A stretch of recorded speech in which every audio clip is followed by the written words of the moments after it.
Welcome back to our YouTube channel tit for tat. My name is Savera और मेरा नाम है मोहसिन। सो आज हम जो वीडियो आपके लिए लेकर आए हैं वो बहुत ज़्यादा मज़ेदार होने वाली है क्योंकि वो आपके फेवरेट पर्सन हैं, सबके ही हैं आजकल, क्योंकि जो है ना हर कोई ही जानता है बात कर रहे हैं और इनकी जो गवर्नेंस है उसके बारे में बात कर रहा है। और उससे पहले अगर आप हमारे चैनल पर फर्स्ट टाइम आए हैं तो चैनल को जरूर सब्सक्राइब कर लेना, बेल आइकन को जरूर दबा लेना और चैनल को जरूर जाके चेक कर लेना एक दफ़ा। बहुत ज़्यादा अच्छी और मज़ेदार वीडियोस आपके इंतज़ार कर रही हैं और डिस्क्रिप्शन में एक दफ़ा ज़रूर चेक कर लेना और हमारा जो दूसरा चैनल है उसको जाके भी ज़रूर चेक कर लेना। अब इनकी बारी है, ज़रूर चेक कर लेना। और जो आज का टॉपिक है हमारा वो नरेंद्र मोदी है ना, तो इनकी जो बायोग्राफी है उसके बारे में आज ये वीडियो है इससे रिलेटेड और इस पर हम रिएक्शन करने वाले देखने वाले हैं। उनकी जो है गवर्नमेंट के बारे में हर कोई बात करता रहता है। हाँ, और हमने जो वीडियोस देखी इंडिया की और जितने प्रोजेक्ट्स वगैरह हमने देखे तो काफ़ी ज़बरदस्त, काफ़ी कमाल का काम हो रहा था। तो हम लोगों ने सोचा कि जो ये काम कर रहा है इसके बारे में थोड़ी सी वीडियो देखी जाए कि मतलब कैसे स्ट्रगल किया उन्होंने। थोड़ा बहुत तो हम लोगों ने उनके बारे में जानते हैं लेकिन इतना पर्टिकुलर उनके बारे में नहीं जानते। तो आज की वीडियो देखेंगे और फिर उसके बाद लास्ट में बात करेंगे। पहले शुरू कर लेते हैं वीडियो, ठीक है, फिर लास्ट में बात करते हैं। yes. एक तेरा एक मेरा सो 1 2 3 स्टार्ट।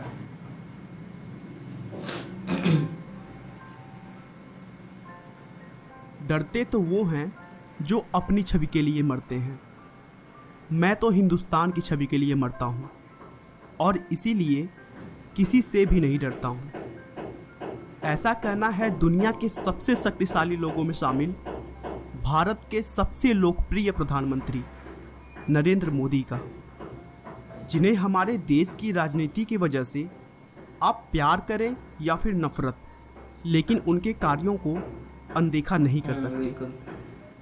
दोस्तों, वैसे तो मोदी जी का जीवन बहुत ही साधारण तरीके से शुरू हुआ, मगर अपनी देशभक्ति, अपने जज्बे और अपनी मेहनत के दम पर उन्होंने ऐसी सफलता हासिल की जिसके बारे में कोई सोच भी नहीं सकता था। वे एक बेहद ही गरीब परिवार में पैदा हुए। अपने बचपन के दिनों में जब बच्चे खेलने कूदने में अपना समय व्यतीत करते हैं, तब उन्होंने अपने घर की आर्थिक सहायता के लिए अपने पिता की दुकान में हाथ बटाई और ट्रेन के डिब्बों में जा जाकर चाय बेची। लेकिन दोस्तों, अगर आपके अंदर अपने देश के लिए कुछ कर जाने की इच्छा हो ना, तो कोई भी लक्ष्य कठिन नहीं रह जाता। कौन कहता है कि आसमां में सुराख नहीं हो सकता? एक पत्थर तो तबीयत से उछालो यारो। आइए दोस्तों, हम शुरू से मोदी जी के चाय बेचने से लेकर प्रधानमंत्री बनने तक के अद्भुत सफर को डिटेल में जानते हैं। नरेंद्र मोदी का जन्म 17 सितंबर 1950 को बॉम्बे राज्य के मेहसान जिले में वडनगर नाम के गांव में हुआ था। दोस्तों, बता दूं कि बॉम्बे राज्य पहले भारत का ही एक राज्य था, जिसे 1 मई 1960 में अलग कर गुजरात और महाराष्ट्र बना दिया गया। तो इस तरह अब मोदी जी का जन्म स्थान गुजरात राज्य के अंतर्गत आता है। नरेंद्र मोदी के पिता का नाम दामोदर दास मूलचंद मोदी था और मां का नाम हीराबेन मोदी है। जन्म के समय उनका परिवार बहुत ही गरीब था और वे एक छोटे से कच्चे मकान में रहते थे। नरेंद्र मोदी अपने माता पिता की कुल 6 संतानों में तीसरे पुत्र हैं। मोदी के पिता रेलवे स्टेशन पर चाय की एक छोटी सी दुकान चलाते थे, जिसमें नरेंद्र मोदी भी उनका हाथ बटाते थे और रेल के डिब्बों में जा जाकर चाय बेचते थे। लेकिन हाँ, चाय की दुकान संभालने के साथ साथ मोदी पढ़ाई लिखाई का भी पूरा ध्यान रखते थे। मोदी के टीचर बताते हैं कि नरेंद्र पढ़ाई लिखाई में तो एक ठीक ठाक छात्र थे, लेकिन वे नाटकों और भाषणों में जमकर हिस्सा लेते थे और उन्हें खेल कूद में भी बहुत दिलचस्पी थी। उन्होंने अपनी स्कूल की पढ़ाई वडनगर से पूरी की। सिर्फ 13 साल की उम्र में नरेंद्र मोदी की सगाई यशोदाबेन चमनलाल के साथ कर दी गई और फिर 17 साल की उम्र में उनकी शादी हो गई। 17 साल? फाइनेंशियल एक्सप्रेस की एक न्यूज के अनुसार नरेंद्र और जसोदा ने कुछ वर्ष साथ रहकर बिताए, लेकिन कुछ समय बाद नरेंद्र मोदी के इच्छा से वे दोनों एक दूसरे के लिए अजनबी हो गए। लेकिन नरेंद्र मोदी के जीवन लेखक ऐसा नहीं मानते हैं।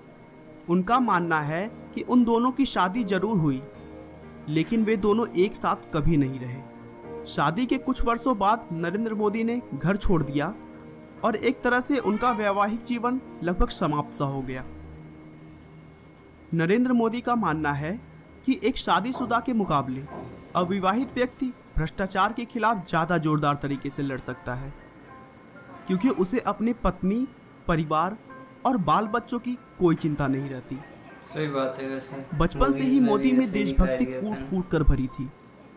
1962 में जब भारत चीन युद्ध हुआ था, उस समय मोदी रेलवे स्टेशन पर जवानों से भरी ट्रेनों में उनके लिए खाना और चाय लेकर जाते थे।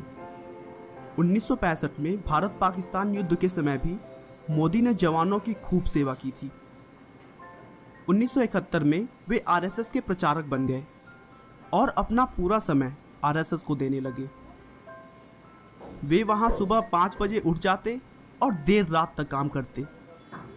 प्रचारक होने की वजह से मोदी जी ने गुजरात के अलग अलग जगहों पर जाकर लोगों की समस्याओं को बहुत करीब से समझा और फिर भारतीय जनता पार्टी का आधार मजबूत करने में इम्पॉर्टेंट रोल निभाया।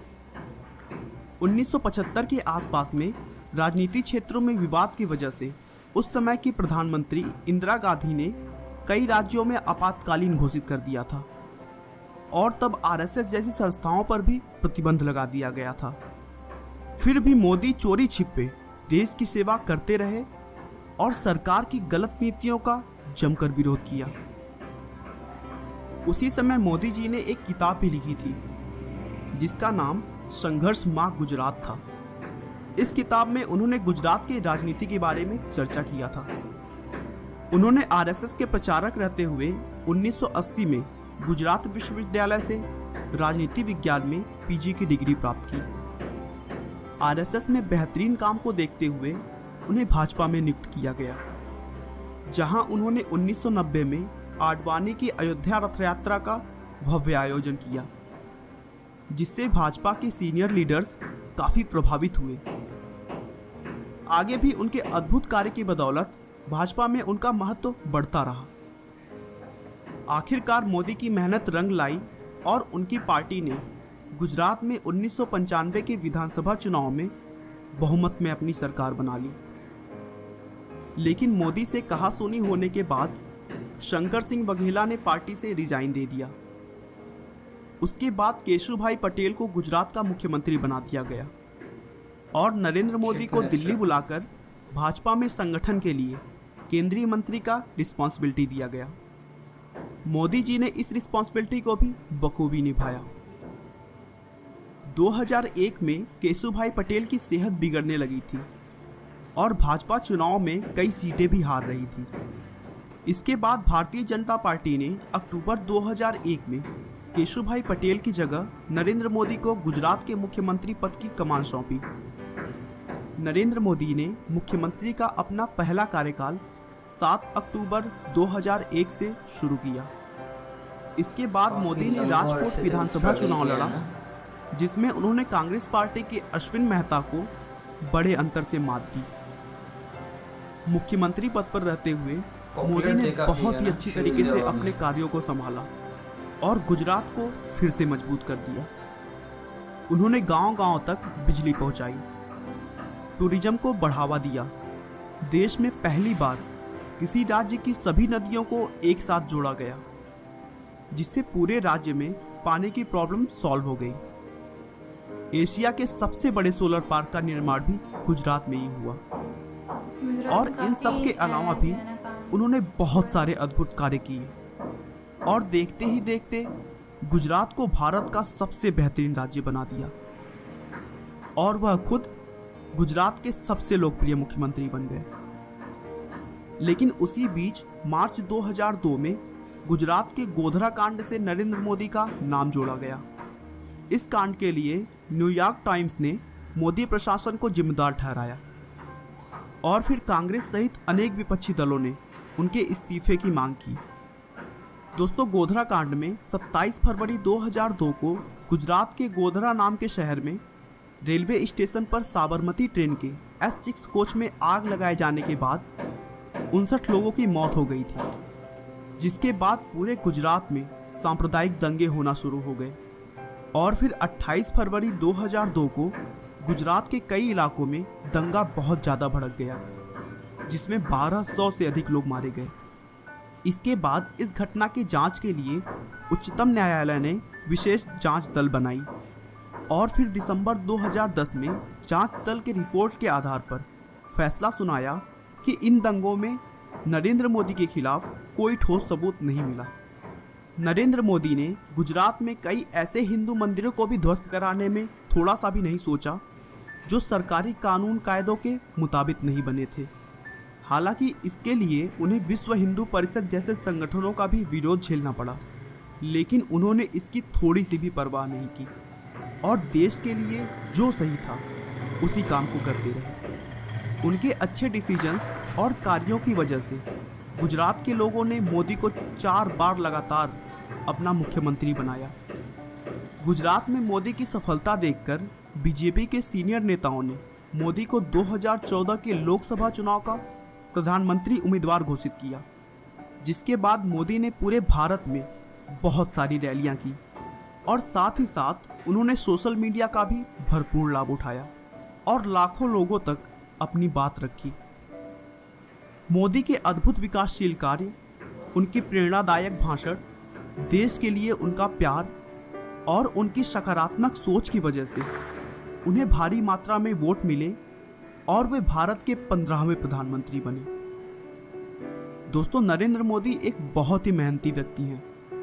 वे 18 घंटे काम करते हैं और कुछ ही घंटे सोते हैं। दोस्तों, मोदी जी का कहना है कि कड़ी मेहनत कभी थकान नहीं लाती है, वह तो बस संतोष लाती है। नरेंद्र मोदी शुद्ध शाकाहारी हैं और नवरात्र के 9 दिन उपवास रखते हैं। वे अपनी सेहत का भरपूर ध्यान रखते हैं और प्रतिदिन योग करते हैं, भले ही वे कहीं पर भी हों। मोदी जी अपनी माँ से बहुत प्यार करते हैं। उनका कहना है कि मेरे पास अपने बाबा दादा की ना ही एक पाई है और ना ही मुझे चाहिए।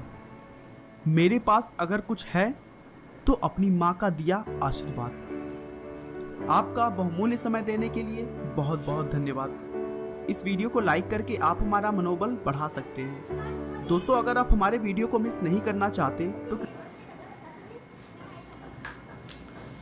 तो ये थी वीडियो, थोड़ी सी बड़ी थी मगर काफ़ी अच्छी थी, काफी इंफॉर्मेटिव थी और काफी जो है मजा आया देख के। उनकी स्ट्रगल, काफी टाइम से स्ट्रगल कर रहे हैं और काफ़ी फिर पहले से मतलब स्ट्रगल करना शुरू किया है। और मतलब इतनी छोटी सी जगह से बंदा कोई सोच भी नहीं सकता कि कोई प्राइम मिनिस्टर बन जाएगा ना, इतनी छोटी सी जगह से आकर। वजह से जो है ना, मेहनत ही है जो इंसान को आगे ले जाती है। इसलिए कहते हैं कि कभी भी हार नहीं माननी चाहिए, क्योंकि इतनी मुश्किलात आई उनकी जिंदगी में, लेकिन फिर भी उन्होंने कभी हार नहीं मानी। जो छोड़कर बैठ जाते हैं वो फिर रह जाते हैं, और जो स्ट्रगल करते रहते हैं फिर वो प्राइम मिनिस्टर बन जाते हैं। हाँ, इतनी मेहनत के अनबिलीवेबल बंदा सोचिए अगर कि कोई चाय बेचने वाला एक छोटी सी जगह से उठकर अपनी एजुकेशन के बलबूते पर, अपनी मेहनत स्ट्रगल के बलबूते पर काम करके दिखाया। मतलब हमें भी नज़र आता है, हम जब उनके प्रोजेक्ट्स वगैरह देखते हैं, इन्वेस्टमेंट देखते हैं, और तो पता लगता है कि वाकई में गवर्नमेंट जो है वो काम कर रही है, तो काफ़ी अच्छी चीज़ है ना। yes. तो बस ये उनकी बायोग्राफी के बारे में चीज़ थी। तो सबसे अच्छी जो चीज़ मुझे लगी कि वो मतलब जब मेरे ख्याल में मार्शल लॉ लग गई थी वहाँ पर, तब भी उन्होंने जो है वो हार नहीं मानी और हार्ड वर्क करते रहे कंटिन्यूसली और लोगों की हेल्प करते रहे। तो आज वो प्राइम मिनिस्टर हैं, और प्राइम मिनिस्टर बनने के बाद बहुत सारे जो पॉलिटिशियंस होते हैं वो क्या करते हैं कि अपने वादे भूल जाते हैं, ज़्यादातर यही होता है। तो लेकिन उन्होंने अपने वादे याद रखे और उनको पूरा भी कर रहे हैं, तो काफ़ी अच्छी बात है ये। तो बस आज की वीडियो से यही था। आई होप आप कि आप कमेंट लोगों करके जरूर को हमें बता पसंद सकते आई हैं कि होगी, आपको वीडियो कैसी लगी है और नेक्स्ट कौन से टॉपिक पे वीडियो देखना चाहते हो। हो। तो मिलते हैं अपनी नेक्स्ट वीडियो में, तब तक के लिए